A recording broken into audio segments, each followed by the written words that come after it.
Graça e a paz, né? Vamos abrir a palavra de Deus em 1 João capítulo 5, a partir do versículo 13. Hoje estamos concluindo a primeira epístola, glória a Deus, amém? É uma alegria, um privilégio. A palavra de Deus nos ensina, nos revigora, nos transforma. É o poder de Deus. Vamos à leitura da palavra de Deus. 1 João capítulo 5, a partir do versículo 13. Diz assim: Estas coisas vos escrevi, os que credes no nome do Filho de Deus, para que saibais que tendes a vida eterna. Aleluia! E para que creiais no nome do Filho de Deus.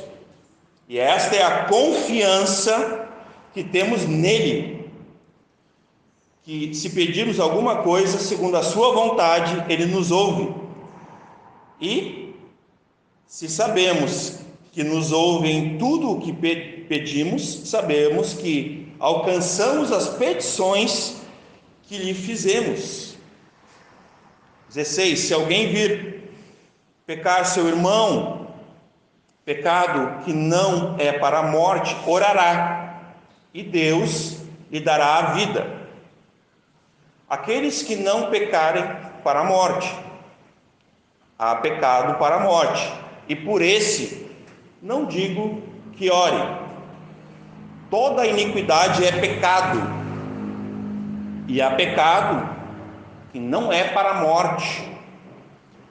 Sabemos que todo aquele que é nascido de Deus não peca, mas o que de Deus é gerado conserva-se a si mesmo, e o maligno não lhe toca.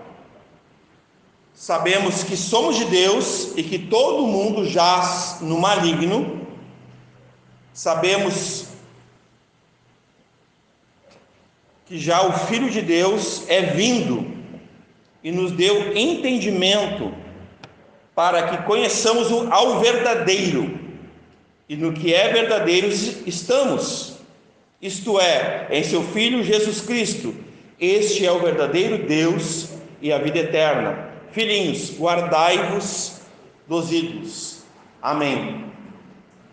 Podeis assentar.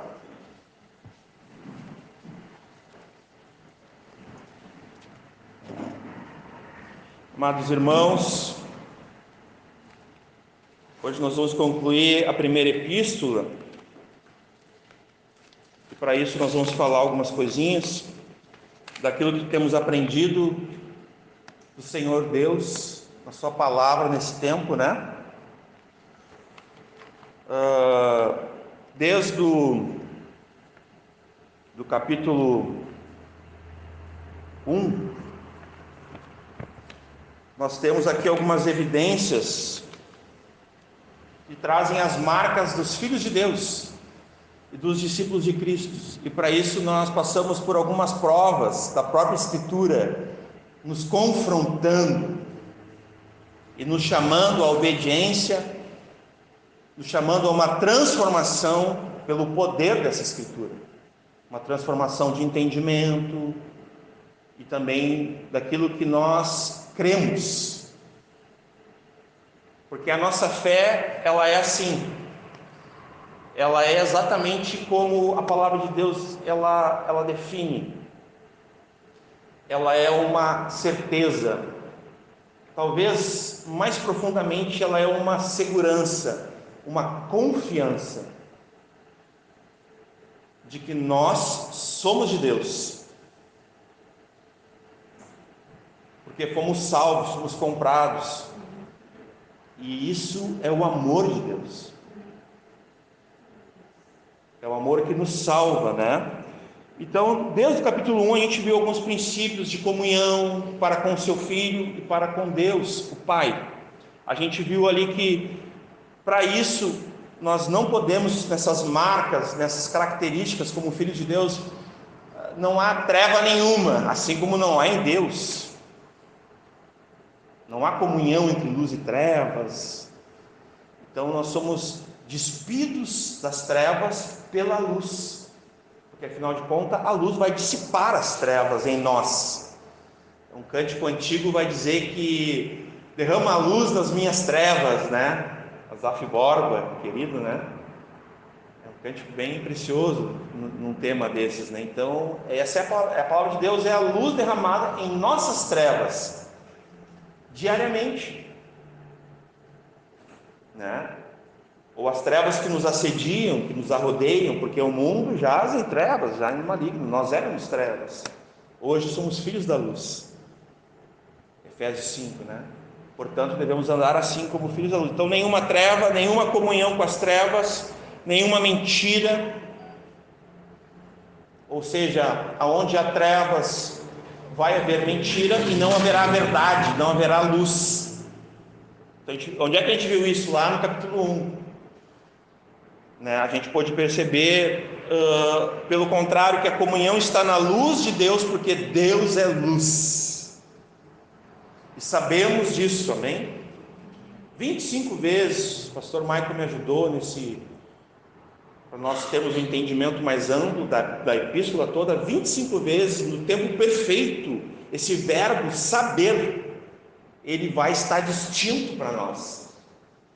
E é interessante que ele está na terceira pessoa do plural. O que significa isso? Que ele não está falando, ele, o apóstolo João, que andou com Cristo, um discípulo de Cristo, alguém convicto, com certeza de salvação, de fé. Ele não está falando dele, ele está falando de quem? De nós os salvos, nós os filhos de Deus, os discípulos de Jesus. Então ele inclui todos nós nisso, assim como Cristo, Pai nosso. Lembra? Olha a inclusão de Cristo aqui. Jesus poderia ter dito na oração de Mateus 6, quando vocês orarem, orem assim: oramos a Ti, ó Pai de Jesus. Mas foi o que ele fez ao ensinar os discípulos a orarem? Não, ele disse assim, portanto, vós orareis assim. Ele inicia: Pai nosso, Pater Hermon. Esses da fé, estes salvos, são incluídos por Jesus.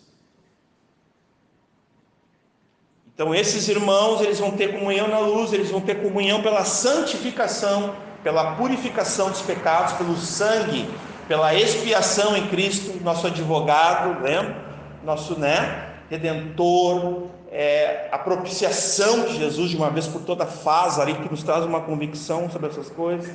Então tem uma manifestação dessa comunhão de Deus na obediência, nos mandamentos, no amor, na verdade. Tudo isso nós já vimos até aqui, glória a Deus. Vimos lá no primeiro capítulo, na separação com o mundo, na semelhança de Cristo, na hombridade do caráter, do caráter de Cristo, como semelhantes, como discípulos, como seguidores, como filhos de Deus. Logo no capítulo 2, de novo, nós vamos ter ali aquela convicção dos filhos de Deus, as marcas, as características desses filhos de Deus, a confiança dos filhos de Deus no Filho, o Filho de Deus, o irmão mais velho. A gente pode lembrar do ratinho e do elefante, Estamos causando impacto, É nesse sentido, nós temos o nosso irmão mais velho, que é por nós, o Salvador do mundo, lembram? Então, a confiança dos filhos de Deus nesse Deus Pai e no seu Filho, o Espírito da verdade, a fidelidade à verdade, e também, de novo, a santificação, que seria uma separação do mundo, o não amor ao mundo, a não amizade ao mundo, porque aquele que é amigo do mundo, aquele que ama o mundo, o amor do Pai não está nele, e ele é inimigo do mundo, e é inimigo de Deus, ele tem inimizade para com Deus. Logo no capítulo 3, nós vamos ter também ali, de novo, a questão o que é um filho de Deus, as características dele, e logo depois nós vamos entender ali no capítulo, a questão da distinção dos filhos de Deus, dos filhos do diabo, lembra? A gente fez os contrastes, que nós temos chamado assim, pastor Michael e eu, São muitos contrastes, né? Mentira, verdade, luz, trevas, filhos de Deus, filhos do diabo. Então, depois do capítulo 4, aí sim, a identificação do espírito da verdade e do espírito do erro. Então, até aqui, basicamente, nós, dentro desses contextos que nós falamos aqui, introdutoriamente que eu estou falando, nós podemos entender algumas coisas sobre cada capítulo. O primeiro capítulo tem uma apresentação categórica, doutrinária, de que Cristo, ele é esse Jesus, é o Cristo de Deus, é o Messias, é o ungido de Deus, e que ele é a palavra da vida eterna, ele é a palavra de Deus apresentada a nós, em correlação tanto com Gênesis quanto Evangelho de João, capítulo 1. E logo depois nós vamos ter todos esses subtítulos que eu dei. No capítulo 2 a gente vai entender que Cristo é o nosso advogado e nossa propiciação, se nós pecarmos, e para não pecarmos, pela santificação, para que permaneçamos nele, porque ele é luz, ele é a luz do mundo. Dessa forma nos salva das nossas trevas, como falamos recém. No capítulo 3, os filhos de Deus só são em Cristo, o Filho de Deus, que vai distinguir dos filhos do diabo, né? E ali nós temos o novo homem que é gerado, né? Que está dentro de Deus, né? Dentro de Cristo, em Cristo, essa preposição, né? Em, né? Dentro, né? De Cristo. Capítulo 4, nós vamos tentar discernir, nós vamos discernir pelas Escrituras.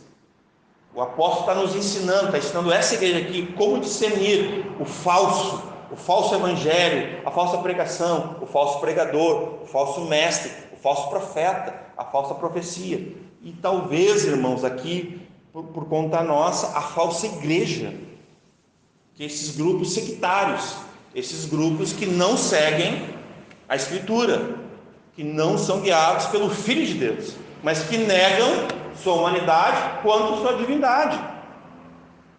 São seitas. Então, no capítulo 4, aprendemos com o apóstolo que Deus é amor. Assim como aprendemos que ele é luz até então. E todos esses 5 capítulos, irmãos, porque nos 5, o amor de Deus, a fé em Jesus vai vencer o mundo, e nós teremos uma certeza da salvação, e que aquele que nos salvou a garante. E essa é a nossa fé, que ele é o Filho de Deus, mas que ele é também, como a gente leu no início desse capítulo, o Cristo, o ungido de Deus, o Messias, que daí é para Salvador, esse que viria e nos salvaria, conforme nós entendemos, assim como esperava o povo de Deus. Lembra nas Escrituras? Quando virá o Messias, lembra da mulher samaritana? Então nós cremos, Jesus é o Messias, Jesus é o Cristo de Deus, ele é o próprio Deus. Então no capítulo 5, nós vamos ter esse entendimento claro de tudo que se ensinou até aqui, sobre quem é Jesus, de quem é Deus, de quem nós somos, o que ele fez por nós, em todos os aspectos. Os mais importantes, aquilo que nós aprendemos de Cristo é determinante, porque esse é o ataque do mundo, esse é o ataque de Satanás, é contra isso que o pecado se levanta, é contra isso que a nossa mente vai guerrear, muitas vezes o nosso coração, por meio de incredulidades, de inseguranças, de incertezas, que é a fé, porque mediante a fé, e aqui a gente pode entender que a fé é como se fosse, Mark Dever vai dizer, como se fosse um trilho, irmãos. E através desse trilho vem o vagão, vem a locomotiva do trem e todos os outros vagões. Então a gente tem ali, através da fé, a gente tem a graça, aí cada uma das verdades bíblicas que vão sustentar o amor, a verdade, a comunhão, cada uma delas, né? Cada um desses princípios valorosos, fundamentos da fé, E a partir da fé, mas a fé em si mesma ela não é um fim, ela é apenas um meio. E para isso eu já vou apontar para a oração, não vou entrar na oração ainda, mas já vou dizer também, a oração também não é um fim, mas ela é um meio. Algumas coisas não podem ser entendidas por nós como um fim, por si mesmas, por si só, porque não são. A salvação é um fim? Não. A salvação não é um fim em si mesmo. A salvação é um meio para que nós retornemos ao quê? Ao cumprimento, à vida no propósito eterno, na vida eterna, no propósito eterno de Deus, que é uma família de muitos filhos semelhantes a Jesus para a glória de Deus Pai. Então um dia estaremos lá na eternidade com o Pai eterno, na casa eterna, na morada eterna, com os irmãos eternamente, na mesa eterna. Então não se turbe o vosso coração, credes em mim, credes em Deus, porque na casa de meu Pai há muitas moradas, João 14. Esse é o aspecto, e também em Romanos 8, né, de 28 a 30, que a gente sempre lembra lá. Nós vamos citar ele mais adiante. Então nesse aspecto, amados, nós vamos começar aqui a leitura, né, que nós temos feito até agora, com alguns objetivos do texto bíblico. E os nossos objetivos hoje, concluindo, aleluia, glória a Deus, o feito do Senhor em nosso meio, né? O pastor Michael recentemente tinha concluído a exposição de Romanos, não que nós estamos com alguma intenção ou pretensão de esgotar, né, pastor? A palavra de Deus é uma fonte inesgotável.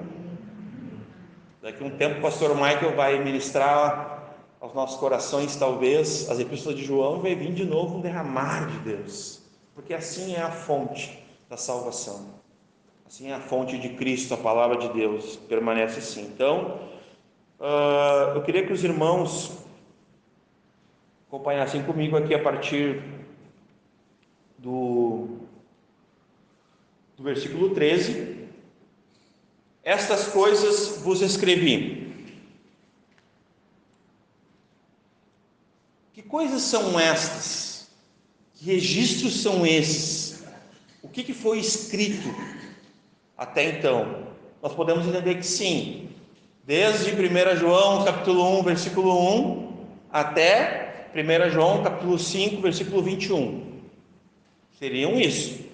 Mas se nós quisermos ampliar isso, nós podemos dizer sim que é a Escritura, ou até mesmo o Evangelho de João, Apocalipse, 2 João, 3 João, pelo menos os escritos desse autor aqui, desse apóstolo. Mas eu sei que o pastor Michael, ele gosta, não porque ele gosta, mas esse é o certo, é toda a Escritura,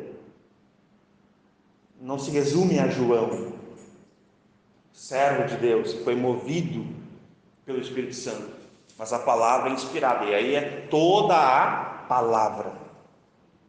Então nesse aspecto nós poderíamos dizer que sim, todas as coisas aqui, como eu disse ali, não sabemos naquele tempo perfeito que ele aplica, ou sabemos ali, ele está falando quem? Ele, os apóstolos, ele, os irmãos, a igreja, e todos aqueles que foram salvos em Cristo Jesus, amém? Então esse é o sabemos. Toda vez que a gente lê sabemos, são 25 vezes essa ocorrência aqui nessa epístola, né? Lembre disso, que tem uma inclusão aqui de todos nós, é num tempo perfeito. Então nós sabemos que Cristo é o Verbo eterno, que Cristo estava lá no façamos o homem à nossa imagem, que Cristo já existia na eternidade, e Cristo sempre existiu, que Ele é Deus, todas as coisas foram feitas por intermédio dele. Nós sabemos disso, amém, irmãos? Esse é o aspecto da nossa fé. Então ele vai, inclusive aqui ele vai falar algumas vezes dessa porção aqui, nós vamos falar dessa palavra sabemos, saibais está incluído também, né? Então aqui ele vai começar dizendo: estas coisas vos escrevi, os que credes no nome do Filho de Deus. Então aqui é o princípio, é o ensino doutrinário do apóstolo, né? Lembrando a todos aqueles que tinham sido salvos, que quem os salvou, quem é a luz, quem é o amor, quem é a verdade, quem nos perdoou, quem morreu por nós, derramou o seu sangue, aquele que era, que é, que sempre será. Nesse aspecto aqui, ele está apontando para o nome de Jesus, que é tão contestado por esses falsos mestres nessa época aqui. Jesus era alvo deles, eles tinham heresias que ofendiam diretamente a humanidade de Jesus e também ofendiam diretamente a divindade de Jesus. Esse Jesus, que Deus o fez o Cristo, né? E que fez ele Senhor sobre nós, que deu a igreja a ele, diz em Coríntios, né? Que pelo seu sangue foi comprada a igreja. Esse Jesus, a esse Jesus que vós crucificastes, não é o que diz a palavra de Deus?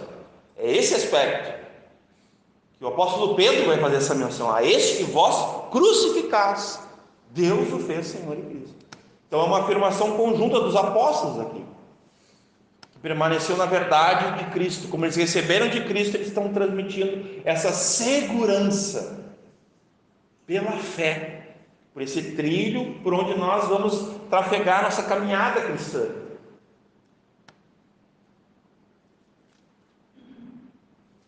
E depois da vírgula, então ele vai dizer assim: essas coisas vos escrevi, os que credes no nome do Filho de Deus, para que saibais que tens a vida eterna. Aleluia, irmãos. Irmãos, algumas coisas sobre a vida eterna, tá? E aí eu quero apontar bem rapidamente no versículo 11 aqui mesmo. Talvez se nós fôssemos dar uma resumida assim, na primeira epístola de João, a nossa intenção não é essa, não é esgotar nem isso, mas aqui do versículo 9 até o versículo 12, nós temos aqui praticamente o resumo do ensino do apóstolo. Vamos ler aqui, ó. Se recebemos o testemunho, versículo 9, se recebemos o testemunho dos homens, o testemunho de Deus é maior, porque o testemunho de Deus é este, que de seu Filho testificou. Quem crê no Filho de Deus, em si mesmo tem o testemunho, e quem Deus não crê, mentiroso o fez. Aqui ele já está apontando para esses, os anticristos, aqueles que saíram do nosso meio, mas não eram de nós, lembram? A gente falou um pouco deles, é nesse aspecto aqui. Eles não são convertidos, são apóstatas. Já estou apontando para uma outra situação mais futura aqui. Esses aqui que saíram do nosso meio são os que negaram a fé, negaram que Jesus era o Filho de Deus, negaram que Jesus era o Messias, que Jesus era o Cristo. Então, mentiroso o fez, porquanto não creu no testemunho que Deus de seu Filho deu. Agora, olha que tremendo, irmãos, versículo 11 e 12. Vamos ler juntos, amém? 1, 2, 3. E o testemunho é este, que Deus nos deu a vida eterna, e esta vida está em seu Filho. Quem tem o Filho tem a vida. Quem não tem o Filho de Deus não tem a vida. Nós temos aqui um apanhado geral do apóstolo, exatamente aqui, mas eu quero apontar para vocês na questão da vida eterna, bem rapidamente, versículo 11, na parte A. A vida eterna é um presente de Deus. Então lá no versículo 11, o testemunho é este, que Deus nos deu a vida eterna. Então é uma dádiva, é um presente. É graça, é graça de Deus, nosso Pai. Então a vida eterna é um presente. Outra coisa que eu apontei, a vida eterna está somente em Jesus. Não há vida fora de Deus. Certa feita, não há vida fora de Jesus, que afirmou: eu sou a vida. João 14, 6. Então a vida eterna está somente em Jesus. Isso está em 1 João 5, 11 e 12. Olha ali, parte B, o versículo 11. E esta é a vida, e esta vida está em seu Filho. Quem tem o Filho tem a vida. Tem uma expressão no grego, aionios. Eu nem vou me deter nisso, mas essa expressão eu tenho uma convicção, qualquer coisa depois o pastor Michael corrige, que só pode ser usada a Deus, porque ela fala de eternidade, fala de uma qualidade de uma vida, e aí vida a gente entende a vida de Deus, zoiaionios, né? Zoe, né? Então, isso só pode ser atribuído a Deus, meus irmãos. Nenhum outro pode ser atribuído isso, nesse aspecto. Sabe o que quer dizer isso? Se nós estamos em Cristo, dentro dele, nós temos a vida, nós recebemos como uma dádiva, um presente em Cristo, a graça, né, que nos salvou, mas nós estamos nessa vida, nós estamos nele, e ele está em nós. E nós vimos essa contrapartida direto aqui, né, nas epístolas de João, sim ou não? Lembra? Estamos nele, ele está em nós. Nós vimos pelo menos umas 4 vezes. Nós não vamos mencionar todas. Está aqui, a gente leu, a gente falou, a gente pregou. Estamos apenas lembrando aqui. Então a vida eterna está somente em Jesus, porque não há vida fora de Jesus. A vida eterna, no versículo 13, já entramos aqui no contexto hoje. A vida eterna é recebida por meio da fé. Então ali, estas coisas eu vos escrevi, os que credes no nome do Filho de Deus, para que saibais, ou seja, eu estou trazendo a memória de vocês, que o quê? Né? Que tendes a vida eterna. Então é no sentido de eu lembrar. Às vezes, irmãos, nós temos alguns de nós, da Igreja Universal, dessa Igreja de Cristo, as igrejas de Cristo em todo, né, a terra, algumas pessoas que elas ficam um pouco assim, né? Será que eu tenho? Será que eu não tenho? Será que eu sou? Será que eu não sou? Pessoas que estão um pouco desacorçoadas, talvez até perdidas dentro da igreja. Não julgo que isso seja o nosso caso aqui, glória a Deus. Mas sei, na caminhada, que sou indesculpável de ter, que há muitos assim. Comentávamos eu e o pastor Michael que a pessoa domingo de noite, ela, sou filho de Deus, estou salvo, tenho a vida eterna. Chega na terça-feira à tarde, à noite, na quarta-feira da manhã, vai, agora será? Do nada, assim, a pessoa parece que virou a chave, é um cristão bipolar. Com todo respeito, irmãos, não estou aqui fazendo graça com ninguém, tá? Até porque não entendo que aqui alguém que ouça isso, no sentido assim, uma hora sou, outra hora não sou, sabe? De manhã estou salvo, de noite estou perdido. Será que essa é a vida cristã, irmãos? Não, definitivamente não. Porque para que saibais, para que fique registrado nos nossos corações, que nós temos de Deus o quê? A vida eterna, em Cristo Jesus, o seu Filho. Isso não é pouco, irmãos. Isso é muito mais que nós merecemos. Isso é demais para nós. Até para o nosso entendimento. Até, não pensem vocês que é fácil. Julgo até que, não só para mim, até para o pastor, não é tão fácil falar disso para vocês. Porque a gente não tem dimensão, sabe? Talvez nós nem tenhamos tão... Quando nós abrimos a Bíblia, a gente está aprendendo. Nós estamos aprendendo do próprio Deus, pela sua palavra. Versículo 13, né? A vida eterna também é garantida pelas Escrituras. Então o apóstolo, que lá no Evangelho de João, e é importante nós lembrarmos aqui, vamos ler rapidamente João 20, 31, vou contar aqui com a ajuda da Emanuela. João 20:31, por favor, que tem uma correlação direta com 1 João 5:13, tá? Eles são muito conectados, esses dois versículos, porque os dois versículos é uma, digamos assim, é uma maneira que o apóstolo tem de definir certas coisas. É o estilo literário desse apóstolo, a maneira como ele redigia. Então, olha que interessante, isso aqui é sobre o Evangelho de João. Nós já até falamos sobre isso, mas é importante lembrar, recapitular isso aqui.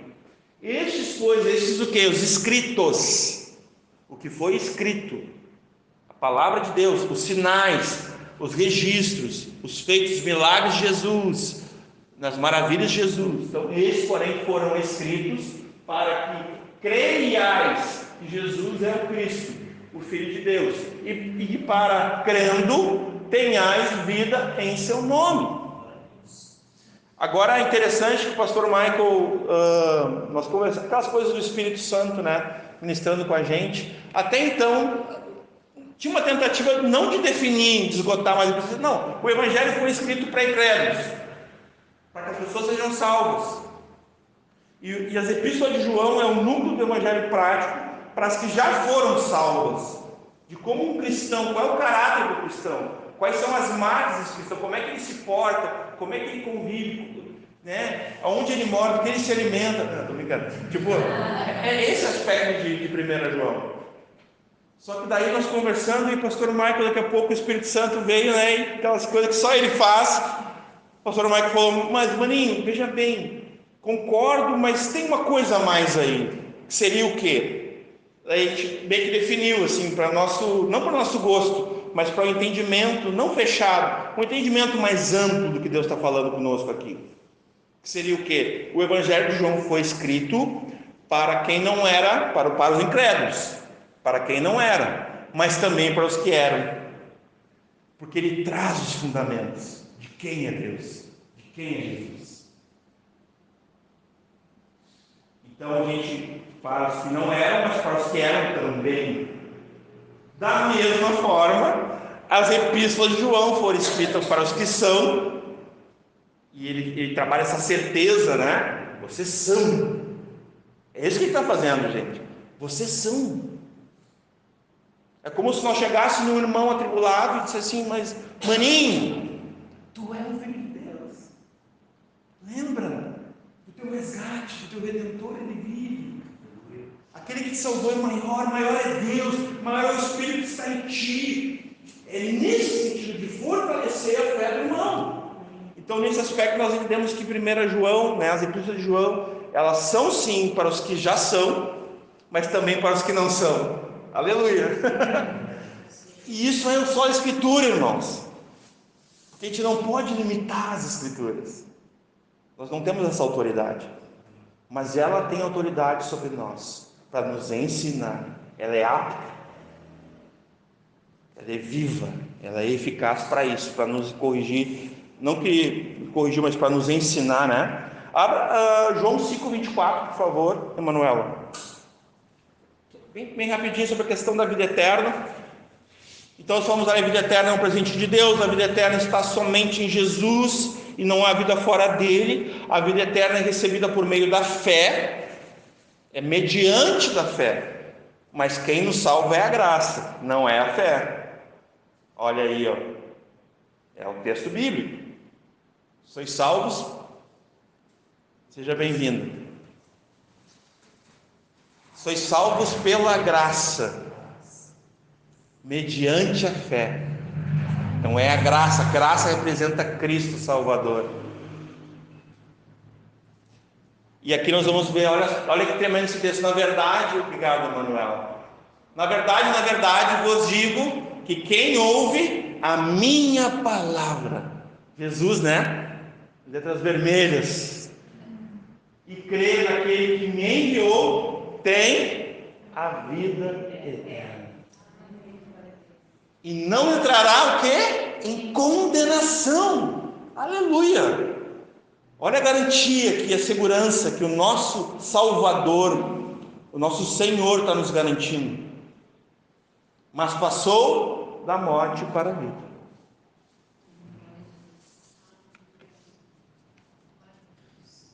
Glória a Deus, irmãos. Então aqui, vamos já passar para o versículo 14, e nós vamos entrar agora nessa mesma confiança, e esta é a confiança que temos nele, essa garantia. Agora veja bem, nós vamos ter aqui um recurso de Deus, um dos meios de Deus, uma das nossas armas, das nossas milícias. Lembra aquele texto? As armas da vossa milícia são poderosas em Deus para desfazer as obras, os intentos de Satanás. A oração, esse meio em que nós podemos ter uma comunhão com Deus, que nós podemos ser intercessores, nós podemos clamar, rogar, interceder, mediante, uma vez que nós já temos relação com Ele, com esse verdadeiro, Então aqui no versículo 14, a gente precisa entender algumas coisinhas também. Ali diz assim: e esta é a confiança que temos nele. Nele aqui é o Filho de Deus. E aqui, irmãos, nós já podemos começar a enxergar a essa altura aqui no versículo 14 a Trindade no decorrer desse texto. Porque algumas vezes nós vamos estar falando de Cristo, mas também de Deus no aspecto da Trindade. Lembra lá no capítulo 1, para que vocês tenham comunhão com o Pai e com o Filho. Então é nesse aspecto aqui nós enxergamos quem? A Trindade, para a glória de Deus. Então, nós estamos no versículo 14, nós estamos agora falando de oração, bem rapidamente. A oração deve ser feita de acordo, primeiramente, assim, o que nós podemos entender em versículo 14? Essa é a confiança que temos nele, Deus, Jesus, que se pedirmos alguma coisa, então, segundo a sua vontade, Ele nos ouve. Então tem um crivo aqui, tem uma forma que Jesus está dizendo, olha, o apóstolo está dizendo, a oração ela deve ser feita de acordo, em concordância com o quê? Com a vontade de Deus. Abre parênteses, a Escritura, a palavra de Deus, fecha parênteses. Primeiramente, sim, a Escritura. Então, a oração ela deve estar em concordância, consonante. Nós devemos orar segundo a palavra, assim como nós devemos falar segundo a palavra, nós devemos viver segundo a palavra. Nossa vida, a fé e prática, nossa regra de fé e prática, nossa vida é pela palavra, nesse aspecto, em obediência à palavra de Deus. Então, nesse aspecto aqui, a oração no crivo de Deus, ela precisa estar em consonância, em acordo com a Escritura. Que nós vamos entender o que? A vontade de Deus. Nesse primeiro âmbito aqui.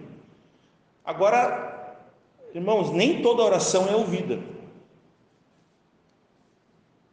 Eu vou acrescentar esse detalhezinho aqui nesse contraste. 1 Pedro 3,7, por favor.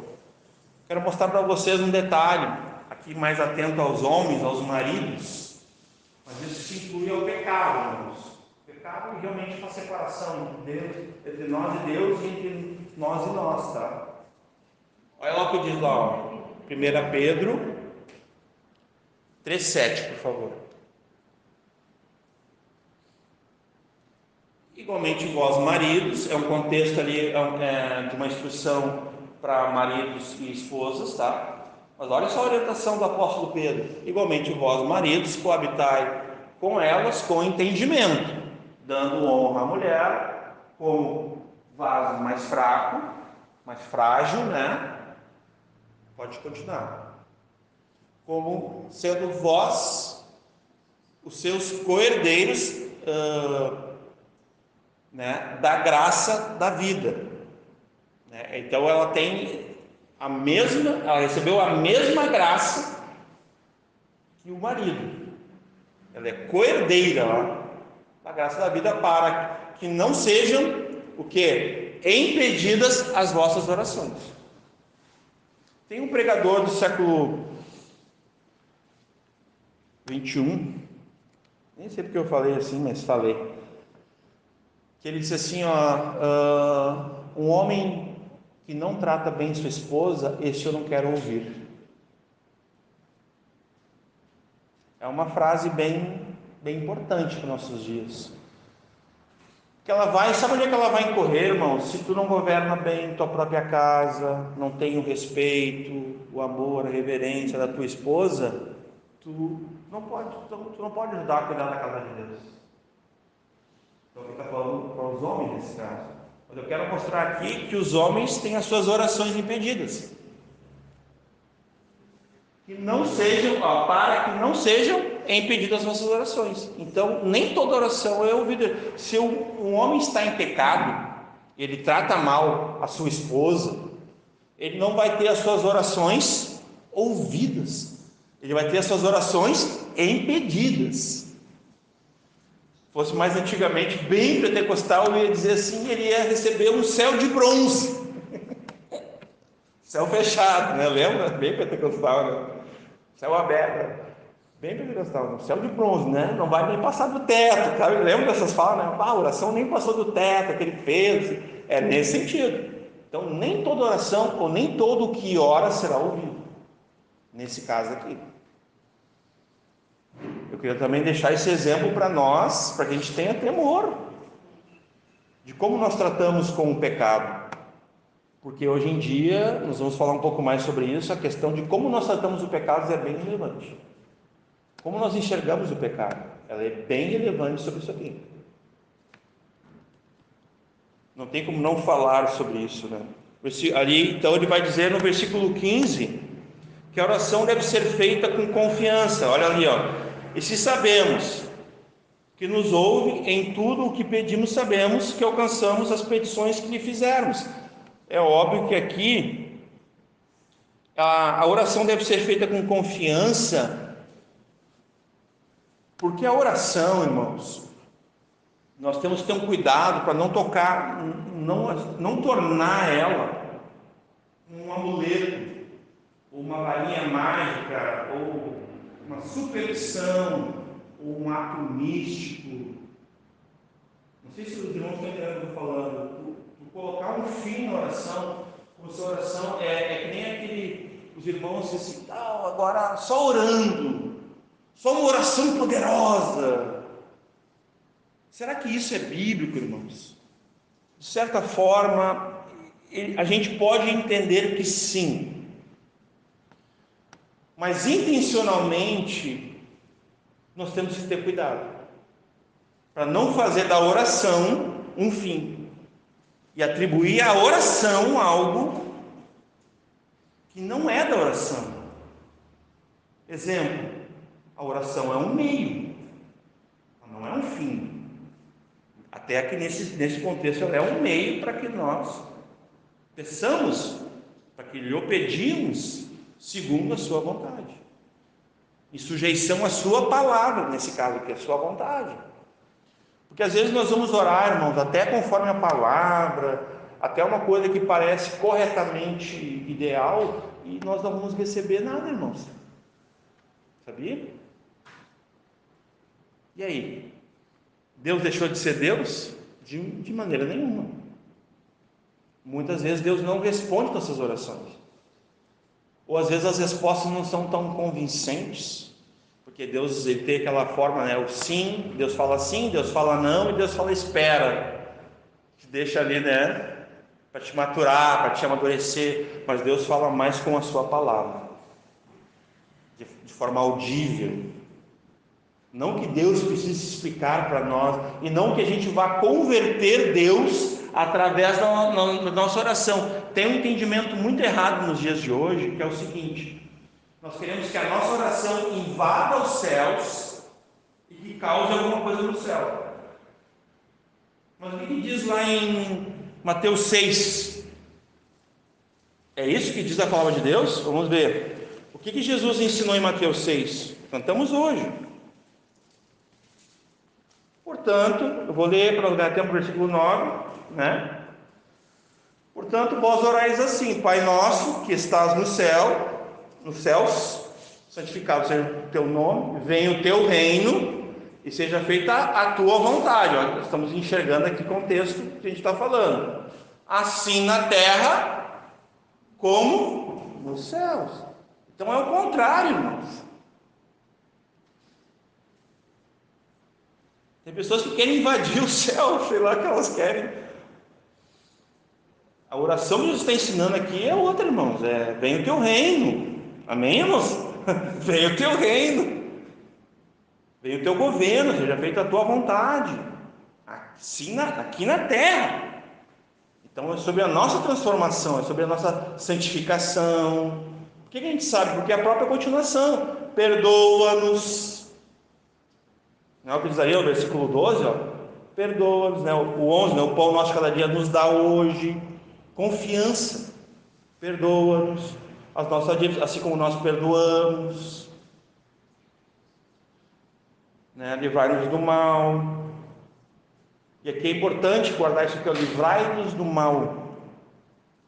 Jesus vai repetir isso aqui de uma outra ótica depois, de uma outra forma muito maravilhosa depois. Nós vamos ver isso aqui na Escritura. Livrai-nos do mal, né? Livrai-nos do mal, porque teu é o reino, o poder e a glória para sempre. Amém. Glória a Deus. No versículo 16, 1 João 5, nós devemos orar por aqueles que pecam, não para a morte. E ali nós vamos ler: se alguém vir a seu irmão, né, pecar seu irmão, perdão, se alguém vir pecar seu irmão, aqui nós temos que entender aqui, irmãos,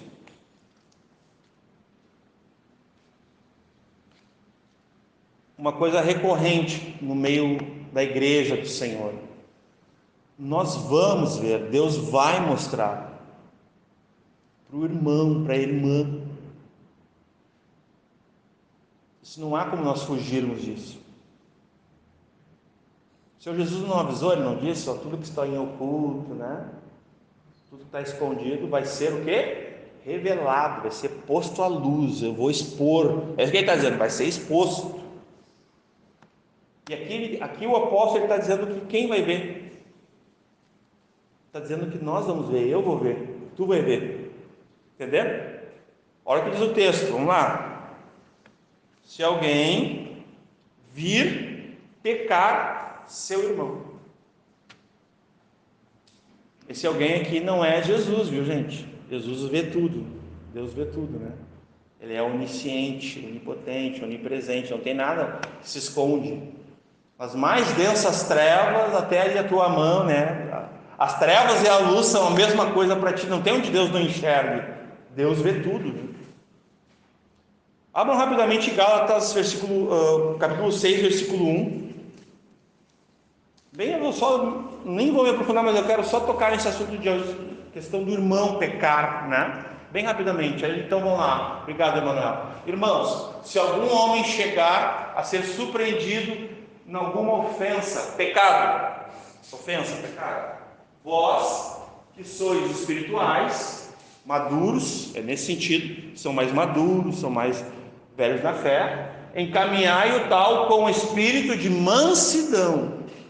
Agora vejam bem o que o apóstolo vai dizer aqui, irmãos. Olhando por ti mesmo. Então, primeiro olhando para o irmão que foi pego, a gente fala assim, foi descoberto, né? O irmão, eu falei assim sorrindo, mas não, a gente sabe como é doloroso, né? Quando alguém é pego, é descoberto, né? Que vem à tona a luz, e tudo vem à luz. Então, olhando por ti mesmo, para que não sejas também tentado. Não estaria errado, assim, vou até deixar por minha conta, mas orando para que eu não venha cair na mesma situação, até orando para que eu não caia, que Deus, e que Deus restaure esse irmão. Inclusive nós vamos ver aqui, olha que diz aqui no versículo: se alguém vir pecar o seu irmão, pecado que não é para a morte, orará. E Deus lhe dará vida, aqueles que não pecarem para a morte. Como é que funciona isso aqui, irmãos? Porque nós entendemos que todo pecado, ele, nesse aspecto, assim, um princípio maior, ele vai incorrer no quê? Qual é o salário do pecado? Romanos 6, 23. O salário do pecado é a morte. Mas aí o dom gratuito em Cristo Jesus é a vida eterna em Cristo Jesus. Mas veja bem, todo o pecado, porque se nós categorizar aqui essa questão do pecado, aí nós vamos ter cada vez mais pecado de estimação no meio da igreja. As pessoas vão estar em pecado se relacionando, porque daí virou uma coisa tolerável, não tem problema viver em pecado, afinal de contas, não é para a morte, se fosse categorizado assim, entendeu? Agora, o pecado é terrível, ele é maligno, ele separa o homem de Deus, ele quer tirar a filiação, ele quer tirar a salvação, ele quer trazer impedimentos mais. E o pecado é tão nocivo que hoje em dia a indiferença que ataca os nossos corações é que as pessoas estão em pecado dentro da igreja e tem pessoas que não se toleram, tem pessoas que não se cumprimentam, tem pessoas que atravessam a rua e fingem que não vê. Isso é pecado, irmãos. Isso também é uma consequência do pecado, porque aquele que está em pecado está endurecido, está cego, está sendo consumido, quem sabe até os ossos, como disse o salmista, porque não se arrepende, não abandona, não confessa, não traz para a luz, ele está definhando ali por dentro, internamente, na sua ocultez, nas suas trevas, ele está cego, já está meio endurecido, já está com a mente cauterizada, lembra? Aqui eu acabei de falar vários textos, irmãos, não estou falando nada distante do que está escrito, porque é isso que o pecado faz, porque a gente está concebendo o pecado, lembra? Carol não está aqui agora, né? A gente concebe o pecado 9 meses, a gente vai alimentando ele, né? E vai tratando ele, não, tudo bem, é só por enquanto,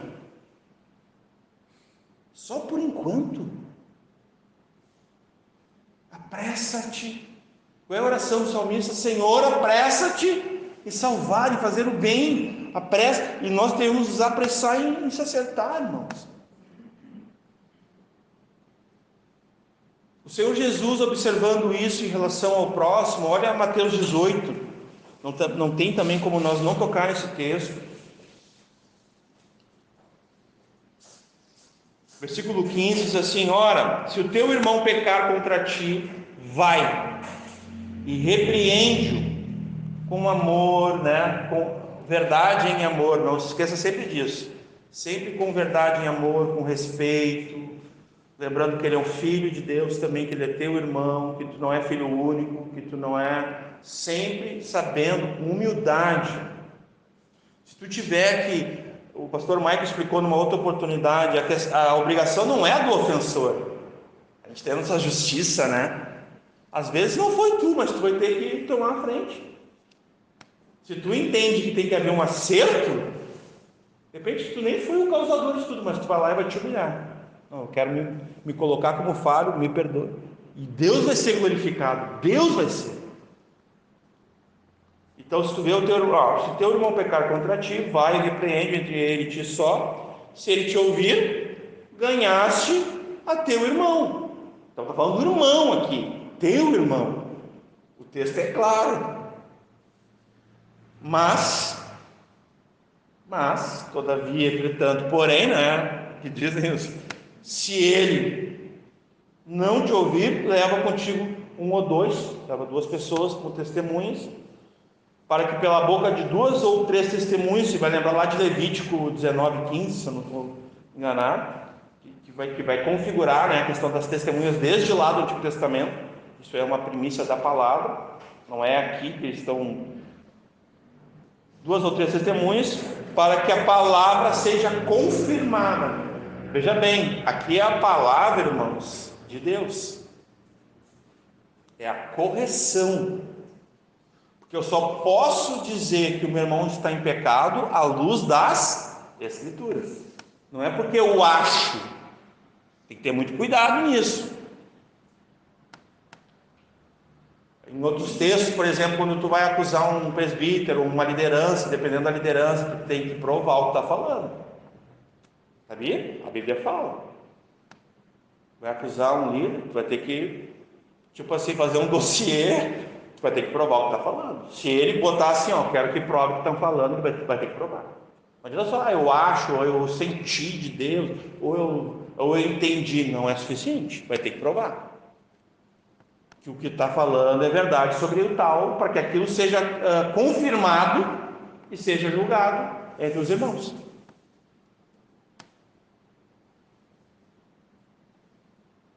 E se não escutar, olha só, se mesmo com a testemunha ele ficar irredutível, irreconciliável, né, duro, né? Tipo assim, me deixa aqui com o meu pecado em paz.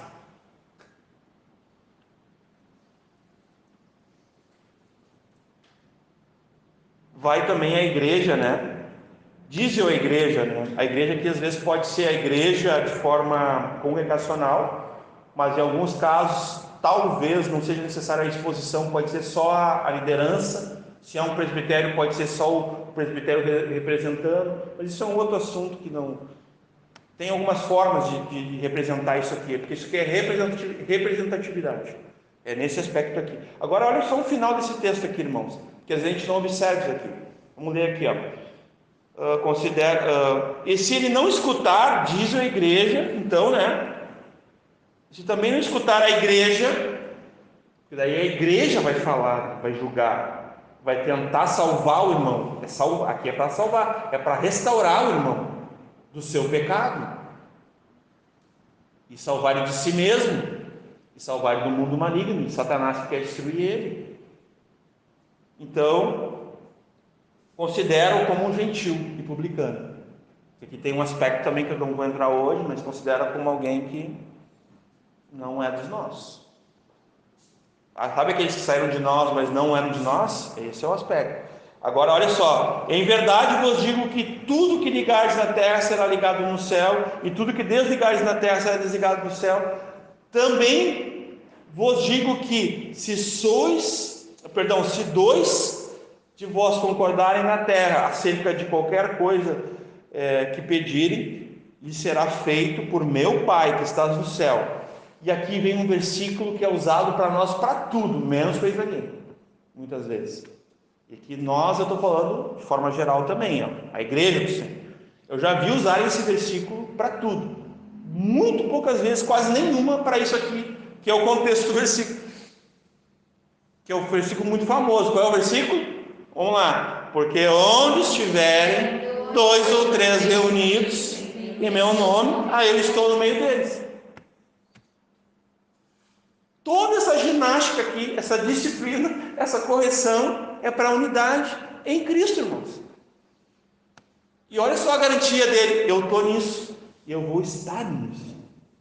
Se estiverem em meu nome, eu estou com vocês. Estou garantindo vocês, eu estou confirmando vocês na fé. Eu estou livrando vocês do mal. Talvez algumas orações que os pastores às vezes não fazem. Senhor, nos livra dos lobos, nos livra dos falsos. A gente poderia orar assim? Sim, com certeza. A gente tem um cajado para lutar pelo rebanho. Livrar dos lobos, livrar dos falsos, daqueles, né,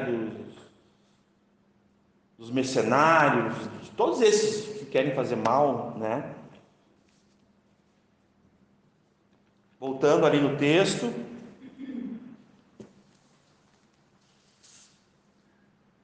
então é interessante, irmãos, que a gente precisa estabelecer aqui também um entendimento do contexto que o apóstolo está falando. Ele não está dizendo, por exemplo, que vai haver uma perda da salvação porque alguém teve lá alguma situação, porque Quem não peca, né? Se tem alguém que não peca aí, eu peco. Eu peco, tu peca, ele peca, nós pecamos. Vamos conjugar aqui. Né? Aqui na Epístola dizendo que aqueles que não têm pecado, que não peca é mentiroso. Engana a si mesmo, tenta enganar os outros e vai tentar enganar Deus. Está lá no... Vamos lembrar aqui no capítulo 2. Então aqui o aspecto, irmãos, é nós entender sim o princípio primeiro dessa questão do pecado, mas também que ele vai tratar aqui de uma questão pontual, que é nós entendemos que seria a apostasia. Ela vai aparecer aqui, ó. Esses pecados que a gente sabe que nós cometemos e que nós nos arrependemos e que a gente tem a reconciliação ou a conciliação, temos paz com Deus, temos paz uns com os outros, nos sujeitamos, nos humilhamos, somos humildes, somos amáveis, né? Queremos dar vida pelos nossos irmãos, não abrir mão de congregar nesse aspecto. Isso fica claro para nós que seriam esses pecados que não vão, digamos assim, ameaçar a nossa salvação, sabe? Ou a nossa... Porque poderia ser entendido como uma morte física e morte espiritual, mas o mais grave para nós seria a morte espiritual nesse aspecto. Nem vou entrar muito aqui na questão da morte física, que também é atribuída ao pecado. Ou seja, quanto mais pecar, menos vai viver. Até o princípio lá de Efésios 6, né? Para que se prolongue os teus dias sobre a terra, é obediência, é honrar, obedecer aos pais, a Deus, aos irmãos e tal. Então esse é o aspecto da longevidade, quando se fala da vida física, material, assim, física, né? A questão espiritual que é um pouquinho mais complicada, porque daí alguns vão entender, continuando o texto aqui. Então aqui, ó, se tu tá vendo que o teu irmão está em pecado, tenha amor, tenha maturidade, tenha humildade, né, de reconduzi-lo, né? O texto ali em Tiago, o pastor Michael me lembrou, não tem como não ler esse texto bem rapidamente aqui, só para fechar essa parte ali do irmão. Tiago capítulo 5.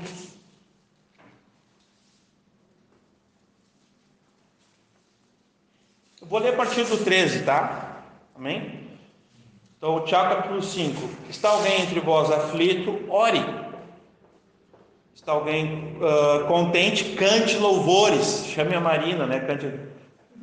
Aqui Está alguém entre vós doente? Chame o presbitério da igreja e orem sobre ele, ungindo com azeite, em nome do Senhor. Aí agora bastante atenção aqui, não que o anterior não fosse importante, mas aqui vai ser a conexão que a gente está falando. E a oração da fé salvará o doente, e o Senhor o levantará. É o Senhor. Lembra que eu falei sobre a oração? Ela não é um fim só. Então a oração é quem ouve. O poder da oração está em quem ouve. O Deus Todo-Poderoso, Criador dos céus e da terra, nosso Pai, nosso Salvador. Esse sim é o poder. A oração é o meio para nós chegar nele. Mas aí agora encontramos o poder, porque Deus levantará, Deus o levantará, o curará, o salvará dessa doença, E se houver cometido pecados, serão perdoados. Deus perdoará. Aleluia. Mas aqui Tiago vai trazer um ensino também, algo doutrinário, algo muito importante na nossa caminhada. Que os irmãos mais velhos, normalmente, eles têm, assim, eu digo com carinho, eles têm que às vezes estar conferindo se os mais novos entenderem isso aqui, porque senão vai ficar muito difícil para os mais novos na fé. Confessai as vossas culpas, os vossos pecados uns aos outros, e orai uns pelos outros. Então, confessai e orai. Lembra lá de Provérbios 28, 13? Lembra desse texto? Vamos ler Provérbios 28, 13, bem rapidinho. Depois a gente volta aqui. A gente chegou a falar algumas vezes sobre esse texto, vamos ler ele de novo hoje, ele é importante. Obrigado. O que encobre suas transgressões nunca prosperará. Mas o que confessa e deixa, abandona, rejeita, cria asco, batalha, odeia. Nós temos que odiar o pecado, irmãos. Tem que ter asco, nojo do pecado. Essa é a vida cristã, santificada. Tem que ter nojo do pecado. Não pode tratar pecado como, pecado. Não, gente. É pecado.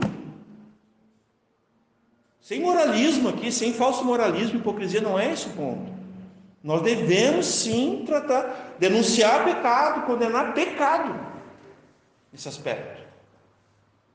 Nós não podemos abrir mão disso, gente, na vida da igreja. Jamais, nem na família. Nunca façam isso. Nunca criem como bichinhos de estimação, como uma jiboinha. E quando ela crescer, ela vai, vai engolir a gente. Mas se confessar e deixar, o quê? Alcançará misericórdia, salvação, prosperará. A gente pode, né? Aí vai prosperar. Olha aí, vai prosperar em Deus. Foi bem legal o que o Gaúcho falou hoje aqui, né? Nós temos que andar nessa bênção, né? Nessa alegria, né? Que o Gaúcho propôs aqui. Glória a Deus. Vamos lá, voltando ao Tiago 5.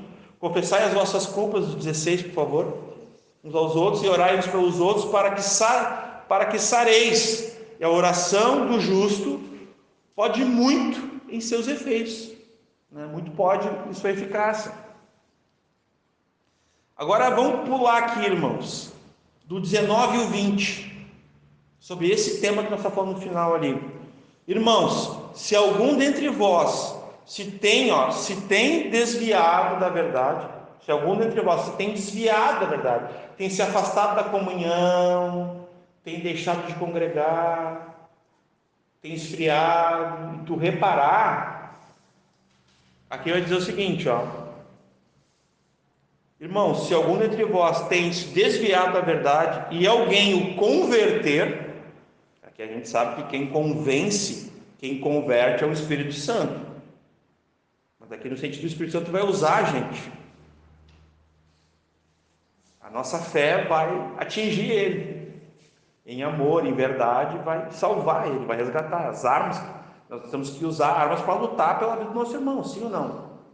Por amor, o amor sacrificial, a gente vai dar a vida pelo irmão, pelos amigos. Olha o 20. Saiba que aquele que converter um pecador do erro, do seu caminho, salvará da morte a sua alma e cobrirá uma multidão de pecados. Meus irmãos, irmãos, a gente está vivendo um tempo que a gente quase teria que criar um ministério de resgate aos desigrejados, pastor. É uma boa, né? Começar com intercessão e ir atrás. Está sabendo de um desigrejado? Desigrejado é o desviado. Temos dito aqui isso. Vamos atrás. Esse serviço aí dos santos também, vamos atrás. Vamos criar uns grupos aí, as mulheres vão atrás das mulheres, os homens vão atrás dos homens, vamos pegar as armas da nossa milícia e vamos lutar por essas vidas, irmãos. Olha o que está dizendo a palavra de Deus. Voltando ali. Se eu me permitir a palavra de Deus não, amada. Eu agradeço o seu interesse, mas agora a gente está... No final, sim. No final eu permito conversar com a senhora, tá? Que agora a gente está em reverência à palavra de Deus. A gente está prestando atenção na palavra, amém? A senhora quer uma Bíblia para a senhora acompanhar, porque o mais importante é a senhora ouvir. Tá bom. Aí a gente conversa após a pregação, tá bom? Eu peço a sua cooperação, que agora o mais importante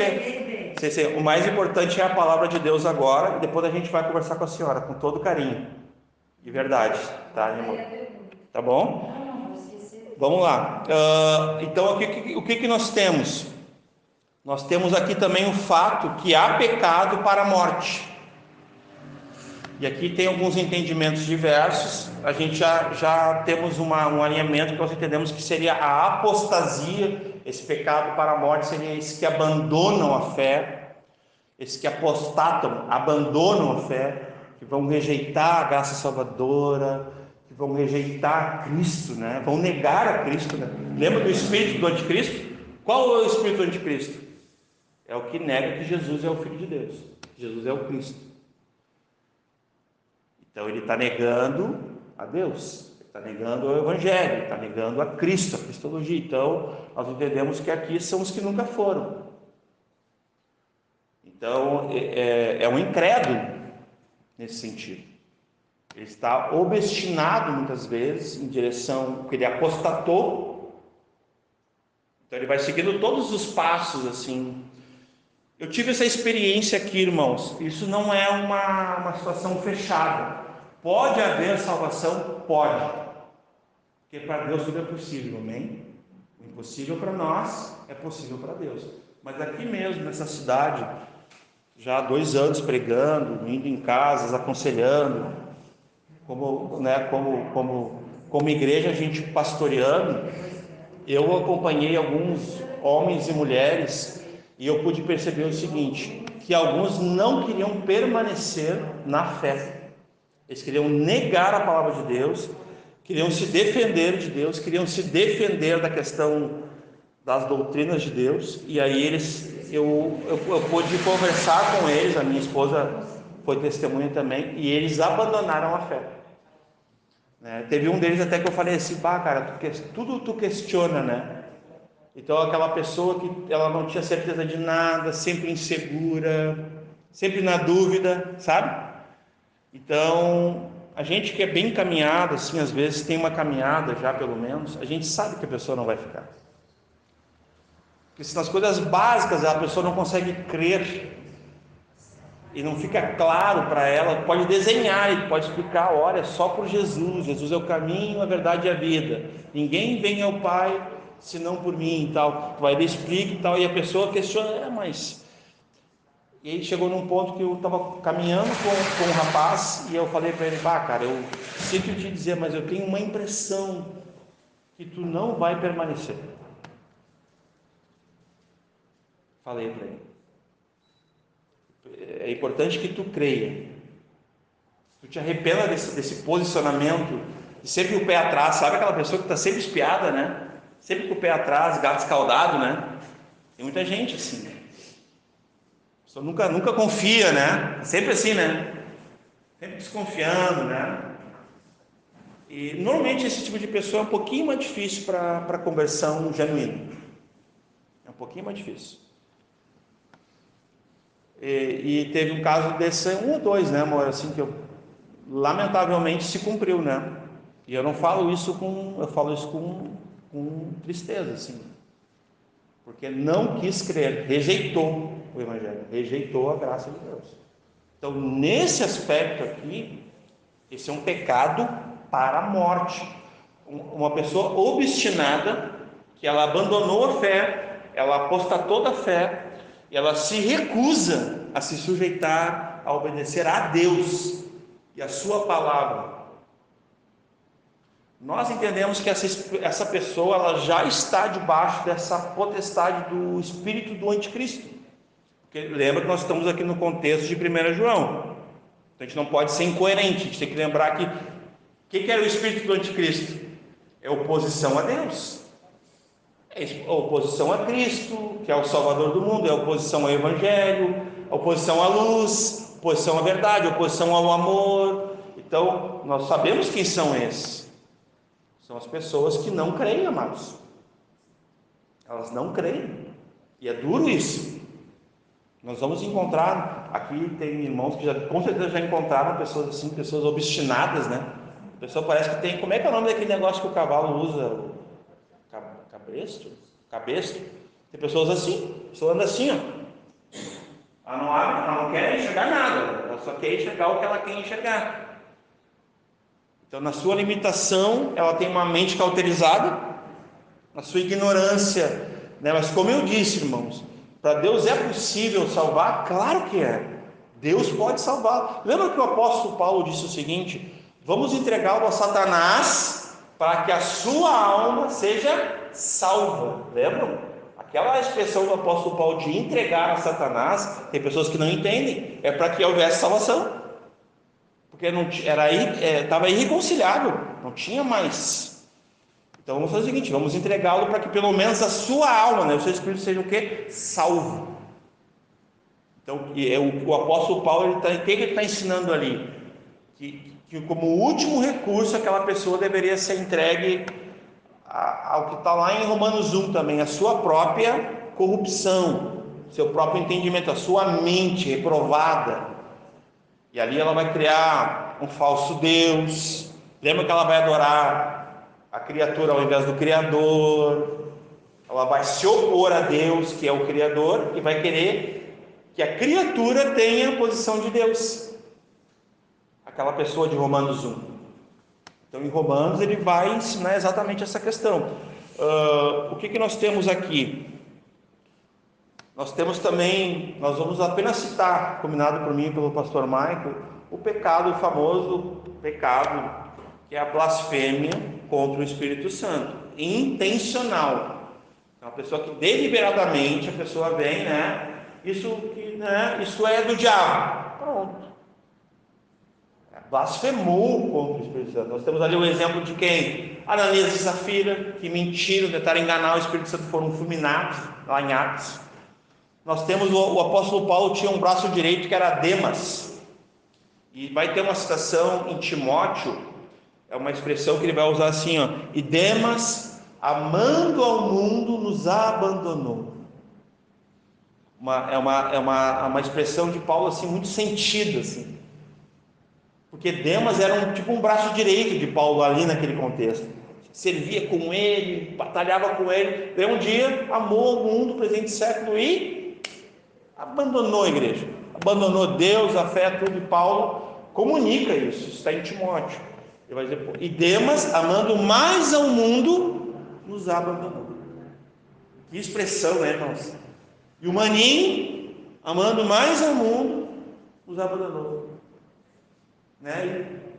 E Deus nos livre do mal, nos livre desse engano, de apostatar, de deixar o amor se esfriar, a fé se perder, né? E resistir à graça de Deus, a resistir ao próprio Cristo, porque esses são os pecados para a morte, irmãos. Apostasia. Não necessariamente nós vamos aqui nos deter na blasfêmia contra o Espírito Santo. Eu citei que a gente entende que é um pecado imperdoável, né?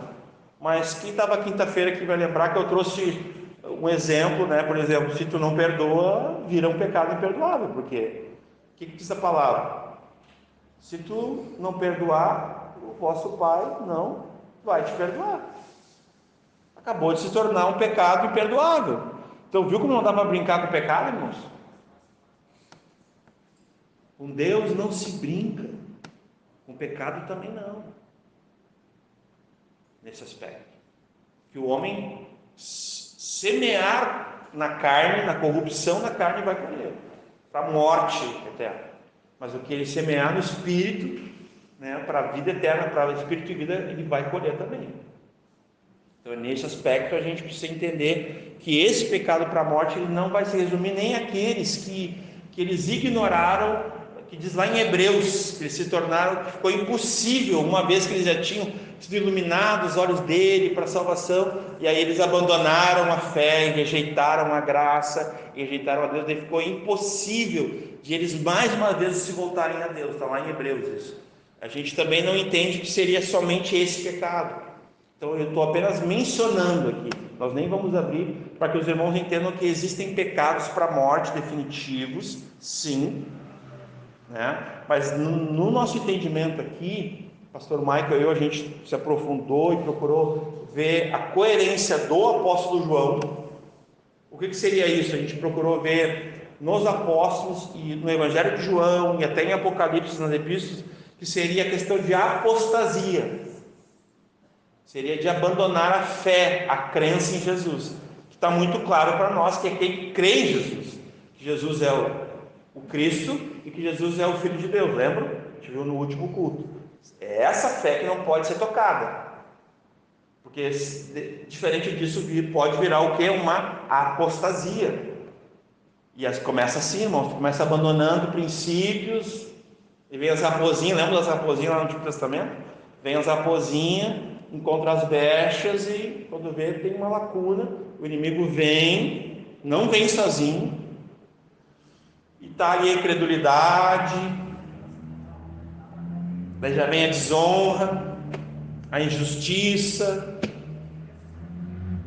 a mentira, o engano, já vem tudo junto, a ingratidão. Tu começa a ver uma pessoa muito murmurenta, assim, muito ingrata, uma pessoa que não gosta de honra, não gosta de honrar, não honra a Deus, não honra os irmãos, não tem essa, digamos assim, essa cultura bíblica da honra, da gratidão. Honra e gratidão são os melhores frutos, irmãos, para a vida cristã, que são também, que vão vir dos frutos do Espírito, do fruto do Espírito e também dos dons, né? Então, o ambiente de incredulidade e de apostasia normalmente tem desonra, ingratidão, sabe? Tem uma expressão que eu não gosto muito, mas no contraste vai ter a negatividade, a positividade. Aliás, positivo e negativo, as pessoas dizem, isso é negativo, isso é positivo, né? A pessoa que acha assim, não, mas é muito negativo. A pessoa muito negativa, a pessoa sempre enxerga, né, com malícia, né? Sempre vê com malícia, sempre vê com pior. A pessoa nunca vê, tipo assim, nunca tem esperança, né? A Bíblia diz que quando Jesus olhou para Pedro, né, que olhar de amor, né? Jesus o amou, né? Tinha esperança naquele olhar de Jesus para Pedro, né?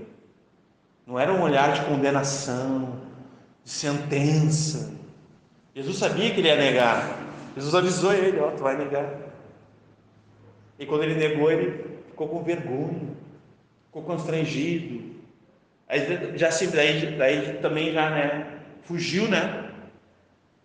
E é interessante, irmãos, porque nisso a gente tem visto atualmente que nem isso às vezes nós não temos assim como igreja, quanto pecadores que somos, nós não temos muitas vezes nem pecado, nem vergonha do pecado.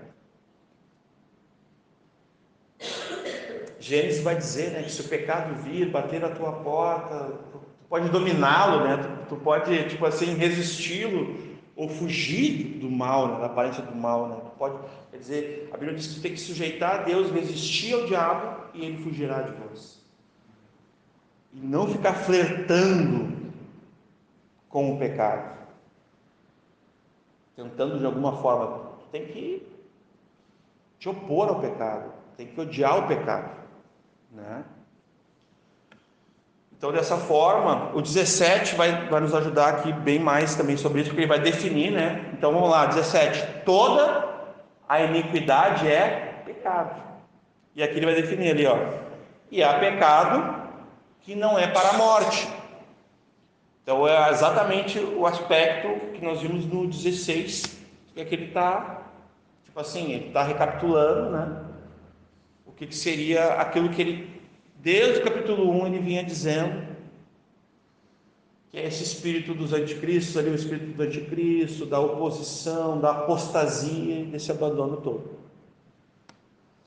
Agora, irmãos, nós vamos concluir aqui. Eu já vou botar o 18, o 19 e o 20 junto, por causa do início deles. Prestem bem atenção no início. Sabemos que todo aquele que é nascido de Deus não peca, mas o que de Deus é gerado conserva-se a si mesmo e o maligno não lhe toca. De novo, sabemos que somos de Deus e todo mundo jaz do maligno. E sabemos que já o Filho de Deus é vindo e nos deu entendimento para que, lembra da unção, do ungido, da unção lá nos capítulos anteriores que a gente falou, a unção do Espírito Santo, a unção de Cristo. Então ele nos deu o que? E nos deu entendimento para que conheçamos ao verdadeiro. e no que é verdadeiro estamos, isto é, em seu Filho Jesus Cristo. Este é o verdadeiro Deus, aleluia, e a vida eterna. Glória a Deus. Então esses 3 versículos eles começam com a afirmação: sabemos, sabemos, sabemos. São afirmações do apóstolo. São conclusões, são conclusivas. Nós sabemos disso. E nisso está a nossa fé, no que nós sabemos pelas Escrituras.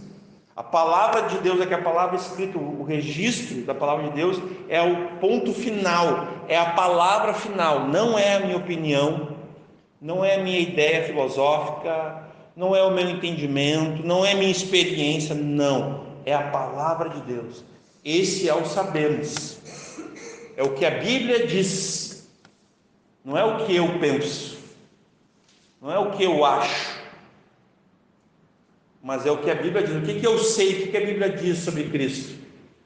Que Jesus é o Cristo, é o Messias, que Jesus é o Filho de Deus, e que Ele é Deus, e que Ele é o Salvador do mundo, Ele é o ungido, Ele é a verdade, Ele é a luz, Ele é o amor, Ele é a salvação, Ele é a graça salvadora. É tudo Ele, irmãos, é tudo sobre Ele. Esse é o aspecto do sabemos. Que todo aquele que é nascido de Deus não peca. No próprio contexto aqui das epístolas, nós temos aqui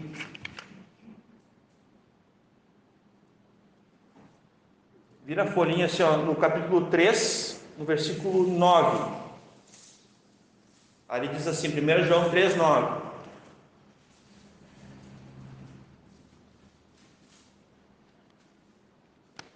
Qualquer que é nascido de Deus não permanece em pecado. Então, a própria palavra aqui nesse caso, às vezes quando um texto é um pouquinho mais difícil, nós vamos poder, na mesma palavra, na mesma Bíblia, palavra de Deus, nós vamos poder ver um texto um pouco mais claro, que vai nos dar um entendimento que nós precisamos para entender determinado ensinamento. Então aqui o que vocês enxergam? Ó? Qualquer que é nascido de Deus não permanece em pecado. Ele não permanece na prática do pecado. Obstinado, né? Irredutível, irreconciliável, não se arrepende.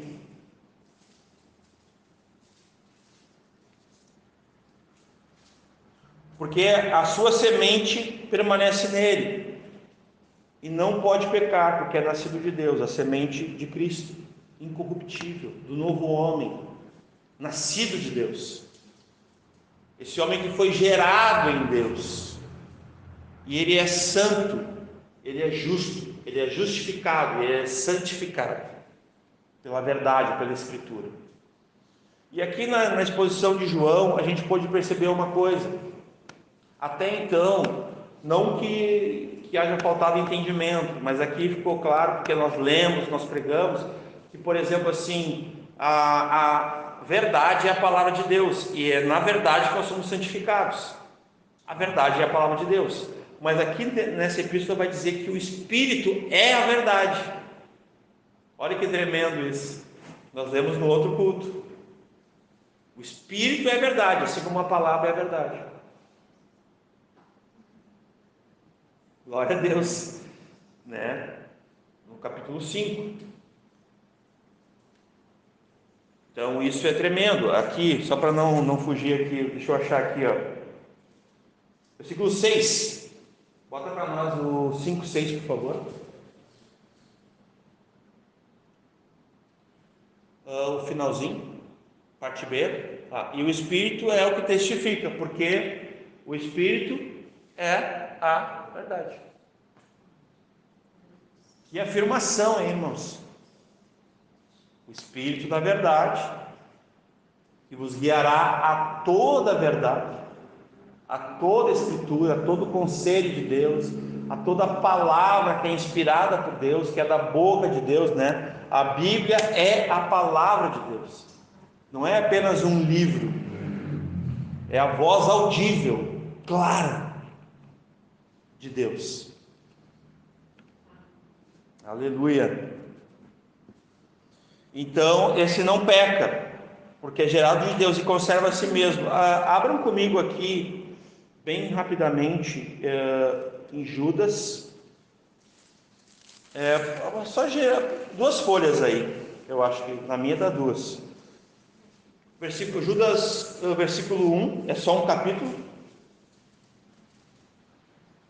Judas, servo de Jesus Cristo e irmão de Tiago, aos chamados, santificados em Deus Pai e conservados em Jesus Cristo.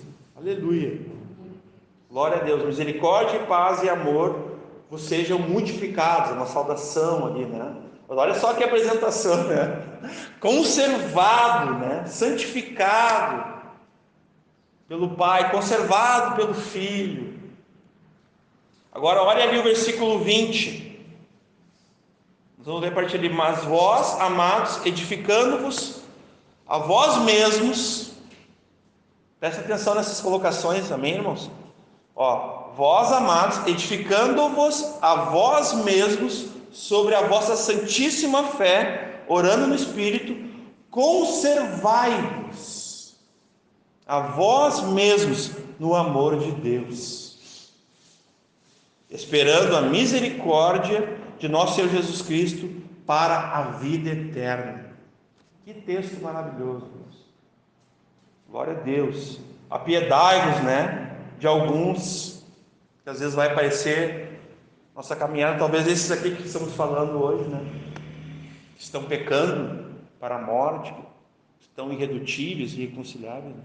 Ter piedade, amor, orando por eles, né, crendo que Deus tem a última palavra, que Deus pode tudo, Ele é Deus, Ele é o Deus do impossível. Não estamos contradizendo o apóstolo, porque o apóstolo também não está dizendo. Tem uma afirmação aqui, irmãos, veja bem. O Salmo 23, para não perder: e salvai alguns com temor, arrebatando-os do fogo e odiando até a túnica manchada da carne. Aqui no caso é mais sobre a salvação ali, que eu queria só citar. Voltem comigo ali na epístola. Olha só um detalhe aqui, irmãos.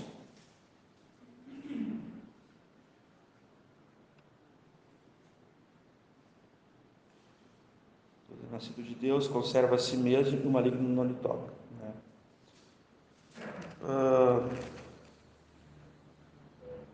Aqui em Timóteo, deixa eu abrir aqui, Timóteo capítulo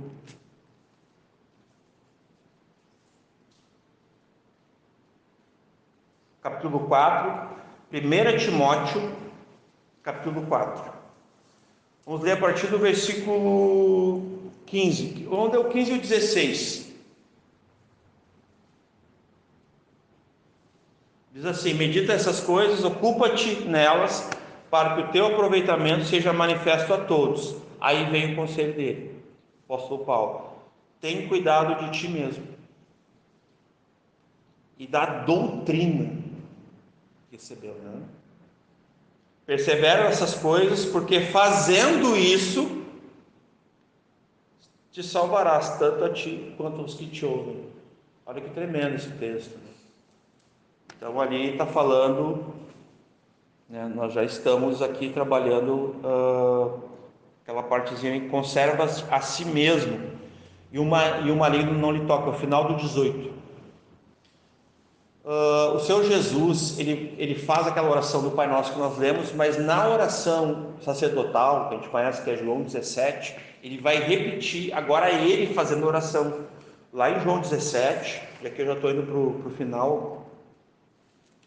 Diz assim, olha o que o Senhor Jesus vai falar aqui, a afirmação dele.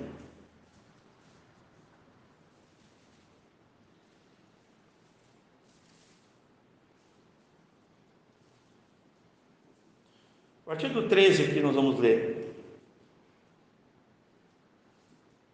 Eu só vou ler ali o 9. E rogo por eles, e não rogo pelo mundo, mas por aqueles que me destes, porque são teus. Aí eu vou lá direto para o 13. Para o 12. Estando eu com eles no mundo, guardava-os em teu nome. Tendo guardado aqueles que tu me deste, e nenhum deles se perdeu, senão o filho da perdição, né, Judas Iscariotes, para que a escritura se cumprisse. Mas agora vou para junto de ti e digo isto no mundo, para que tenham a minha alegria completa em si mesmo. Dei-lhes a tua palavra e o mundo os odiou. Então nós vamos passar por tribulações, por aflições, nós vamos ser odiados pelo mundo, assim como Jesus foi também. Ele falou isso em João 15. Não peço que os tire do mundo, né? O mundo os odiou porque não são do mundo, assim como eu também não sou do mundo. Deu 15. Não peço que os tire do mundo, mas que o quê? Os livre do mal. E lá em Mateus 6, ele diz assim, quando vocês orarem, orem assim, livrai-nos do mal. Vejam que interessante o interesse de Jesus em tocar. O mal aqui, irmãos, ele é a mesma raiz, é a mesma questão do maligno, que é o final do 18. E o maligno não lhe toca. Então Jesus tinha interesse nisso. Que o anticristo, esse espírito maligno, que já representa, né, o inimigo de Deus, ele está aqui no singular, né, o maligno, né? Tem uma interpretação, a gente pode... Ele não vai tocar, porque Jesus está garantindo isso. No 19, sabemos que somos de Deus e que todo mundo jaz no maligno, né?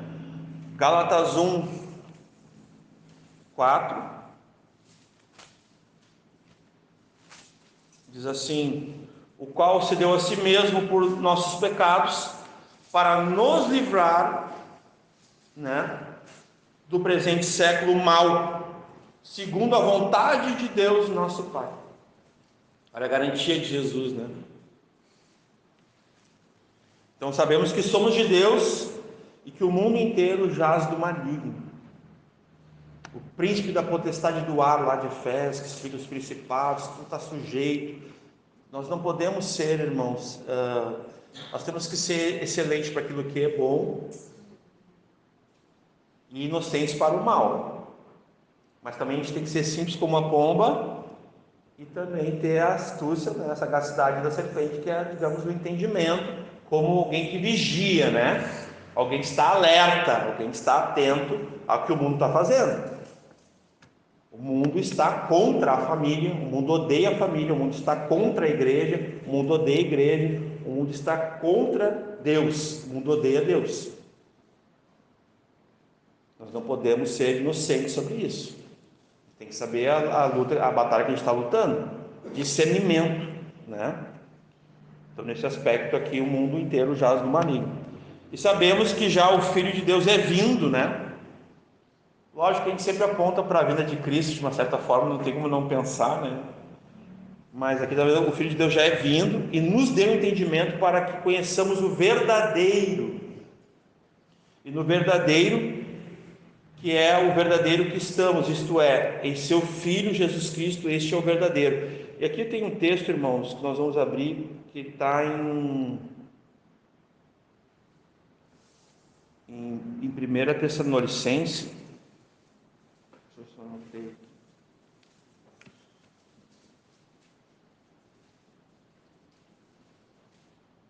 Deixa eu só pegar aqui direitinho que eu... 1:9. 1 Tessalonicenses 1:9. Diz assim: obrigado. Porque eles mesmos anunciam de nós qual a entrada que tivemos para convosco, e como dos ídolos vos convertestes a Deus para servir o Deus vivo e verdadeiro. Amém, irmãos? O apóstolo Paulo aqui contribuindo bastante, com clareza, né? O Deus vivo, verdadeiro. E é isso que nós vamos ver o contraste no 20 e no 21. Os dois versículos estão interligados, porque no 21 sabemos que já é o Filho de Deus. Aqui nós conhecemos ao verdadeiro, para que conheçamos ao verdadeiro, né? E no verdadeiro estamos, e o verdadeiro é Deus, e esta é a vida eterna. E depois no 21, ele vai falar do falso. Ele vai falar dos ídolos, que são os falsos deuses, da falsa fé, do falso Cristo, do falso evangelho, naquela época dos falsos mestres, que eles que propagavam todos esses enganos, essas falácias, e foi isso que ele combateu até o final, porque no 21 ele vai dizer: filhinhos, olha o carinho, né? As últimas palavras são as mais importantes, né? Filhinhos, guardai-vos, né, dos ídolos. E aqui nós podemos lembrar, irmãos, tem uma expressão que é sobre o nosso coração. A palavra de Deus vai dizer que há ídolos nos nossos corações, e que há insujeição, a desobediência, há um afastamento de Deus, dos mandamentos de Deus, das suas leis. Isso está lá no Antigo Testamento. Eu vou apenas citar, né? Isso hoje eu não vou entrar aqui. Isso está em Ezequiel 14, né? A gente não vai estar lendo ali do 1 ao 9, mas quando o apóstolo diz assim, ó, filhinhos, guardai-vos dos ídolos, ele dá esse amém, ele está tentando aqui fechar, digamos assim, um ensinamento que ele ensinou para eles, que era o verdadeiro. Eles não precisam conhecer o falso apresentado ali por aqueles que tinham saído, que apostataram da fé, que eram incrédulos, que eram os anticristos, o espírito do anticristo. A gente não precisava dar uma conferida, né? Não, mas nós vamos ver se é. Não precisa. A gente não precisa, para conhecer o verdadeiro, experimentar o falso. Basta conhecer a verdade, basta conhecer Cristo, que é a verdade. E tem uma expressão, uma frase do João Calvino, ele diz que o coração do homem é uma fábrica de ídolos, e desde o ventre da sua mãe ele já está procurando, ele nasce, né, o ser humano corrupto, pecador, já nasce em pecado. Davi falou: e pecado me concebeu minha mãe. Então nasci em pecado, natureza adâmica, pecaminosa. Então já nasce corrupto, ele vai, a mãe é o ídolo, o pai é o ídolo, e assim vai, o Grêmio, o Inter, e assim vai, o trabalho, a esposa, os filhos, qualquer coisa que a gente queira. Um dia desse a gente estava aqui estudando nas quintas-feiras, né, e a Bia comentou que a gente coloque alguém no lugar de Deus, né? Vai causar um mal, não só para nós, como para aquela pessoa, porque ninguém tem estrutura para ser Deus, nem o próprio falso Deus. Deus só existe um, todo-poderoso, Criador, Deus único, verdadeiro. Então, nesse aspecto, idolatria ou ídolo pode ser qualquer coisa, qualquer pessoa que seja colocado num trono no nosso coração, como um ídolo do nosso coração. Nosso coração que é desesperadamente corrupto, que não busca a Deus muitas vezes, e tem orgulhoso que às vezes nem pede oração, né? Às vezes nem pede ajuda. E alguém já disse que tem que ter mais coragem para pedir ajuda do que para... Eu acredito nisso. Me ajuda, tem que ter coragem.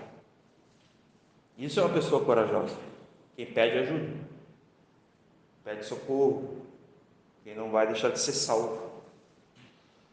Então aqui nós concluímos, amados, a primeira epístola de João com essa advertência do apóstolo, né? Filhinhos, guardai-vos dos ídolos, permaneçam no verdadeiro, permaneçam em Cristo, o único Deus, né? A gente tem falado sobre João 17,3, né? E a vida eterna é esta, que conheçam a Ti, o único Deus verdadeiro, e a Jesus Cristo a quem enviaste.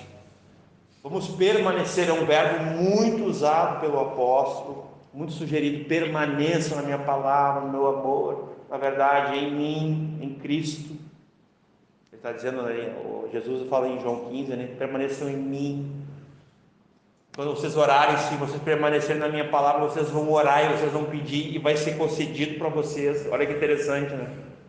Permaneçam na palavra, permaneçam em mim. Quando vocês orarem, vai ser concedido. porque é conforme a vontade do Pai. Então, essa noite, para nós ficou claro que nós podemos sermos intercessores, sermos pessoas que vão ter intimidade com o nosso Deus e Pai, através da oração, da santificação, da pureza, da verdade, né? E de não estar mais assim em consenso, em acordo com esse mundo maligno caído, jaz do maligno, e nem com o príncipe desse mundo, o Deus desse século, que tem cegado o entendimento das pessoas pelo pecado. Mas Deus tem nos salvo de nós mesmos, Deus tem nos salvo do pecado, Deus tem nos salvo em seu Filho do mundo maligno, do maligno, Satanás, dos inimigos. Deus tem nos salvo. Jesus é meu Salvador. Eu não posso negar isso. A igreja não pode negar isso. Você não pode negar isso. Jesus é meu Salvador. Ele morreu numa cruz pelos meus pecados e me salvou, porque eu merecia o inferno. Estava em perdição, enganado, cego, morto nos delitos e pecados. Mas somente nele, Jesus, eu encontrei a vida, recebi a vida, e o perdão, e o lavar do sangue para a purificação, para a santificação, e o lavar também da Escritura, e assim tem sido a caminhada com Deus. Que nós, irmãos, até que Ele venha, a gente permaneça, nós e nossa casa, servindo a Deus, vivendo para a glória dele, porque se vivemos, para o Senhor vivemos, se morremos, para o Senhor morremos, que vivendo ou morrendo, pertencemos, somos de Deus. Amém, meus irmãos? Glória a Deus.